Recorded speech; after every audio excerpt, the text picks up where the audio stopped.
IIT গুৱাহাটীত উদ্যোগীসকলৰ প্ৰশিক্ষণ অনুষ্ঠান সম্পন্ন। প্ৰশিক্ষণ অনুষ্ঠানত অংশগ্ৰহণ ফ্ৰাইডিষ্ট এণ্টাৰটেইনমেণ্টছ প্ৰাইভেট লিমিটেডৰ CMD ৰেণিকী ভূঞা শৰ্মাৰ। 10খন জিলাৰ 400 প্ৰশিক্ষাৰ্থীয়ে ভাগ লৈছিল এই অনুষ্ঠানত। মাজৰা প্ৰশিক্ষণৰ অন্তত সম্পন্ন হৈ যায় এই অনুষ্ঠানৰ। আমি কেনেকৈ আগুৱাই লৈ যাব পাৰোঁ আৰু সেই আগুৱাই লৈ যোৱাৰ প্ৰচেষ্টাত আজি অসম গভৰ্ণমেণ্ট আৰু IIT মিলি পেলাই যিটো 4 সপ্তাহ ধৰি এটা এণ্টাৰপ্ৰিনিয়ৰশ্বিপ ট্ৰেইনিং প্ৰগ্ৰাম যিটো ইনিচিয়েট কৰিছে sponsored by government of Assam, আজি শেষৰ দিনাখন যেতিয়া আহি পায়, in fact I think it is the last batch. In fact, as rightly said by the director, that entrepreneurship is not he, she, I, who. It is about running success. Rasta to jita khuskari jaba bahut dukh paye, bahut kosto paye. Entrepreneurship kintu iman সহজ নহয়। প্ৰশিক্ষাৰ্থীসকলৰ সৈতে মত বিনিময়ৰ ভ্ৰমণেই প্ৰমাণপত্ৰ প্ৰদান ৰেণিকী ভূঞা শৰ্মাৰ।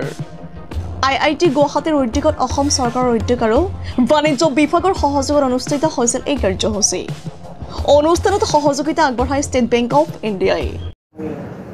One of the most ambitious vision যিটো তেখেতে গোটেই উঠি অহা ইউথছখিনিৰ কাৰণে, ভাৰতৰ কাৰণে তেওঁ ভিজন কৰিছে। তেওঁ ভাবিছে যে দেশখন কেনেকৈ আগুৱাই লৈ যাব, দেশখনৰ কেনেকৈ ইকনমিক গ্ৰ'থ হ'ব, how people can go forward in life. That is by contributing to the economy of the nation. And he nation to all government চাকৰি কৰাখিনি to contribute নকৰে, contribute কৰিব লাগিব এখন society যেটা আগবাঢ়ি যায়। এই societyখন as a whole অকল এটা মানুহে উঠি গ'ল, বাকীকেইটা চব তল পৰি গ'ল, তেতিয়া একেলগে গোটেই societyখন কিন্তু নামি আহে। It is about an all-round and a holistic development.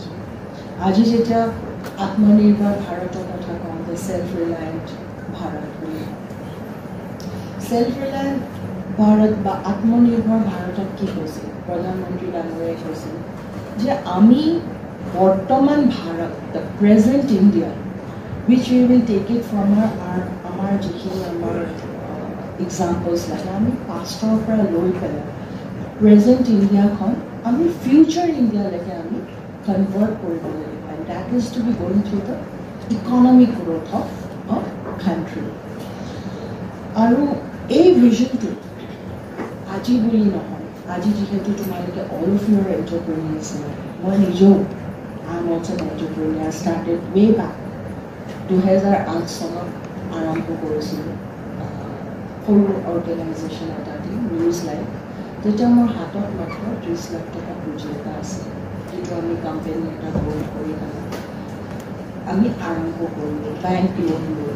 তেতিয়া সেইখিনি সময়ত কিন্তু আমাৰ ইমান সুবিধা আছিল।